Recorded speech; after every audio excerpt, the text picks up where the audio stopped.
আসসালামু আলাইকুম বন্ধুরা, কেমন আছেন সবাই? আশা করি অবশ্যই ভালো আছেন। তো বন্ধুরা, যারাই নিজেকে একজন অ্যাডভোকেট হিসাবে এনরোল করতে চান, আপনাদের জন্য বাংলাদেশ বার কাউন্সিলের পরীক্ষাটা খুবই গুরুত্বপূর্ণ। প্রতি বছরই 40-50 হাজার পরীক্ষা দিয়ে ফাইনালি 4 থেকে 5 হাজারই এনরোল করতে পারে। তো এখন থেকে যদি আপনি প্রস্তুতি নেন, হাতে যদি 5 থেকে 6 মাসের মতো সময় থাকে, আপনার ভবিষ্যৎটা কিন্তু উজ্জ্বল। বার কাউন্সিল বা আইন বিষয়টা এমন না যে আপনি একবার দুইবার রিডিং পড়েই আপনি পাশ করে ফেলবেন, সব কিছু বুঝে ফেলবেন। আইন পেশাটা অতটা সহজ কিন্তু না। এর জন্য প্রয়োজন আপনার একটা দীর্ঘ প্রস্তুতি। যদি আপনার 5-6 মাসের একটা প্রস্তুতি থাকে, আপনি কিন্তু ভালো একটা রেজাল্ট করতে পারেন, আইন বিষয় বুঝতে পারেন, বাস্তব প্র্যাকটিসে কাজে আসবে। আপনাদের জন্যই আমাদের বাংলাদেশ বার কাউন্সিলের জন্য সাতকাহন অ্যাডভোকেসি থেকে ফাউন্ডেশন ব্যাচ 2 শুরু হচ্ছে আগামীকালকে 5ই জুলাই শনিবার থেকে, সপ্তাহে 3 দিন ক্লাস। যারা এনরোল করতে চান দ্রুত এনরোল করে নেবেন। আপনাদের জন্য স্পেশাল ডিসকাউন্ট থাকতেছে। 5,000 কোর্স 2,000 টাকা মূল্য ছাড়ে মাত্র আপনারা 3,000 টাকা এনরোল করতে পারবেন কালকে পর্যন্ত, যারা এনরোল করতে চান। কালকের ক্লাসটা আমাদের প্যানেল কোডের উপরে থাকবে। ক্লাসটা সবার জন্য মুক্ত থাকবে, সবাই দেখতে পারবেন।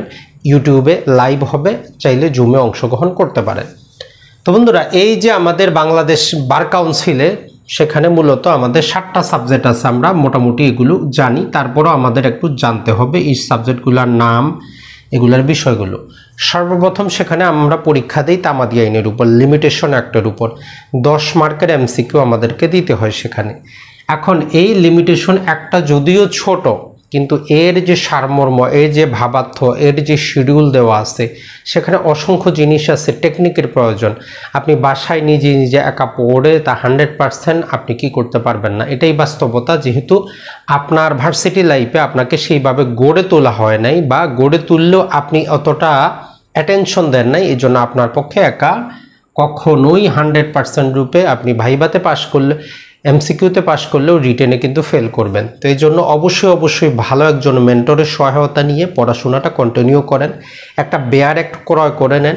এখন এই বেয়ার অ্যাক্ট মানেটা কি? বেয়ার অ্যাক্ট হচ্ছে সরকারের মূল আইন, যেখানে কোনো প্রকার কোনো লেখকের কারো কোনো মতামত নাই, জাস্ট সরকার যেভাবে আইনটা তৈরি করেছে সেটা আছে।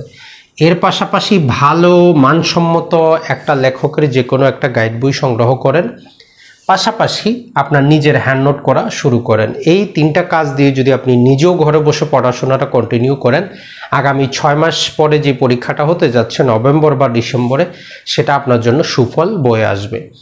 এরপরে চলে আসি আমরা এই যে সাক্ষ্য আইন। তো নর্মালি সাক্ষ্য আইনটা যদি আমরা ভালো করে পড়তে পারি, বুঝে পড়তে পারি, আমাদের জন্য কিন্তু ইজি। কিন্তু আইনের শব্দচয়ন এতটা কঠিন। এইখানে যেহেতু দেওয়ানি এবং ফৌজদারি উভয় মামলার জন্যই সাক্ষ্য আইন প্রযোজ্য হয়। কিছু লেটিন শব্দ আছে, লেটিন জিনিসপত্র আছে, সেগুলো কিছু আমাদের প্রিন্সিপাল আছে, সেগুলো আপনার বইয়ে তো লেখা নাই। ওই শব্দটা আপনি কোনো গাইডে পাবেন, বা কোনটো মেন্টর আপনাকে বলে দিবে যে এইটার ভাবার্থটা কি। তো এই সাক্ষ্য আইন থেকে 15 মার্কের এমসিকিউ আপনার, তো এই জন্য আপনার জন্য কিন্তু খুবই গুরুত্বপূর্ণ। এরপরে সুনির্দিষ্ট প্রতিকার আইন। দেওয়ানি মামলা যদি আপনি লড়তে চান, করতে চান, এটা গুরুত্বপূর্ণ। আপনি মামলা চান বা না চান, যেহেতু বার কাউন্সিলে পাশ করতে হলে এই সুনির্দিষ্ট প্রতিকার আইনটা সবচেয়ে বেশি গুরুত্বপূর্ণ। আইনটা আপনি নিজে যখন পড়বেন অনেক কঠিন মনে হবে, কিন্তু কোনো মেন্টর, কোনো যারা আপনাকে পড়াবে, কোনো শিক্ষক যার কাছে পড়তেছেন, সে যদি আপনাকে টেকনিকটা দিয়ে দেয়, খুবই ইজি। জাস্ট 8টা জিনিসকে পৃথক করে ফেললেই টোটাল আইনটা শেষ।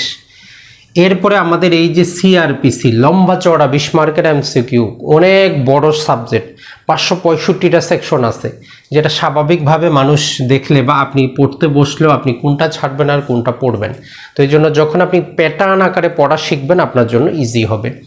এরপরে দেওয়ানি মামলার জন্য সিপিসি, অনেক বড় সড়ো আদেশ আছে, কিভাবে পড়বেন, কোনটা গুরুত্বপূর্ণ, নিজে কিভাবে বুঝবেন। তো সময় নষ্ট না করে বেয়ার অ্যাক্ট কিনে নেন, গাইড কিনে নেন, পড়াশোনা শুরু করেন। যদি আপনার পক্ষে সম্ভব হয় ফিজিক্যালি ভালো একটা কোচিং সেন্টারে অ্যাডমিশন নিয়ে নেন।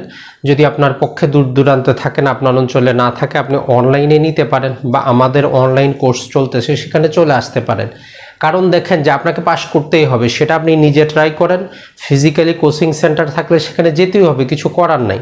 বাংলাদেশের শিক্ষা ব্যবস্থাটা এমন, জাস্ট একটা কথা বলবো, আমরা যখন ইন্টারমিডিয়েটে পাশ করার পরে যখন এই ছেলেমেয়েরা কোচিং করে, সেখানে যতটা শেখানো হয়, আমি অন্তত আমারটা বলতে পারবো যে 2 বছরে আমরা যেটা পড়ি না ইন্টারমিডিয়েটে, ওই কোচিং সেন্টারে কিন্তু সেটা পড়ানো হয়। আপনার এলএলবি জীবনে যে জিনিসটা আপনি পড়েছেন সেটার সাথে এই বার কাউন্সিলের কোনো সম্পর্ক নাই।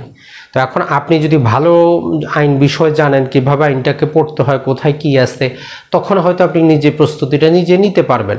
কিন্তু যদি আপনি ভার্সিটিতেই কোনো রকম টেনে মুনে পাশ করেন, আপনার পক্ষে তো আর সম্ভব না। কিন্তু এখন সবাই জানে আপনি আইনজীবী, এলএলবি ডিগ্রি আছে, তো এটাকে আপনি কাজে লাগান। এরপরে প্যানাল কোড খুবই দুরূহ, কোন শাস্তিটা কীরকম, টেকনিক্যাল অনেক বিষয় আছে। তো এই জন্য এই যে প্যানাল কোড 1860, এটা জাস্ট মেরুদণ্ডটা আপনাকে যদি দিয়ে দেওয়া হয় আপনি পেরে যাবেন, কোনো সমস্যা হবে না। এরপরে Bangladesh bar council order, rules এবং এথিকেট, যদিও 5 মার্কের, কিন্তু খুবই গুরুত্বপূর্ণ একজন আইনজীবীর জন্য। তো এই বিষয়গুলা, এই সাবজেক্টগুলা বাংলাদেশ বার কাউন্সিলের পরীক্ষার এমসিকিউ, লিখিত ভাইবা। তো এই জন্য আপনি এখন থেকে ঘরে বসে এগুলো প্র্যাকটিসটা শুরু করে দেন। ইউটিউবে আমাদের অসংখ্য ফ্রি ভিডিও আছে, আপনার যদি আর্থিক সমস্যা থাকে সেগুলো দেখে শুরু করতে পারেন, অথবা আমাদের সাথে যোগাযোগ করবেন। আমরা যতটা সম্ভব সেটাকে কম করে আপনার জন্য অ্যাডমিশনটা নেওয়ার চেষ্টা করব। এই আমাদের হোয়াটসঅ্যাপ নাম্বার দেওয়া আছে 013189711982, এই নাম্বারে যোগাযোগ করতে পারেন। আমাদের ফাউন্ডেশন ব্যাচ 2 যেটা আমাদের 5ই জুলাই থেকে শুরু হচ্ছে, তো এই 5 জুলাইটা আমাদের রাত 9:30টায় চলবে, সপ্তাহে 3 দিন। তো আশা করি যারা এই হতাশ হয়ে গেছেন, একবার দুইবার আপনি এমসিকিউ দিয়েছেন পাস করতে পারেন নাই, লিখিত দিয়েছেন পাস করতে পারেন নাই, জাস্ট এতটুকু আপনার বলতে পারবো যে আপনি যদি আমাদের কোর্সটা করেন 3 থেকে 3.5 মাসে, এই 7টা সাবজেক্টের নাড়ি ভুড়ি আপনি বুঝতে পারবেন। আর আপনার দায়িত্ব হচ্ছে পরীক্ষাটা পর্যন্ত এটাকে কন্টিনিউ করা। যত প্রকার টেকনিক, যত প্রকার প্রশ্ন হতে পারে, সেগুলো হচ্ছে আমাদের দায়িত্ব আপনার সামনে তুলে ধরা। আশা করি আপনারা আমাদের কোর্সে অংশগ্রহণ না করলেও এখন থেকে শুরু করেন, বাসায় পড়াশোনাটা শুরু করে দেন, যে কোনো প্রকার কোচিং সেন্টারে অ্যাডমিশনটা নিয়ে নেন। কারণ পড়তে হবে, আপনাকে বুঝতে হবে।